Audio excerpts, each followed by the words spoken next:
Hi! In front of me is Nokia G11, and today I would like to show you how you can download and apply animated live wallpaper called Magic Fluids.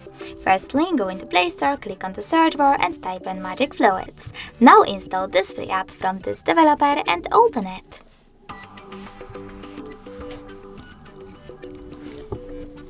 Over here, you need to click on those three lines at the bottom right corner and select Settings. Then click on I accept in this pop-up. And now adjust all of those wallpaper settings however you want to. After that, click on the top right corner and bottom one again.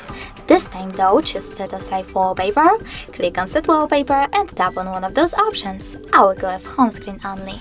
So when I go back, as you can see, my wallpaper was successfully applied. Thanks so much for watching. If you enjoyed this video, leave a like, comment and subscribe. Bye!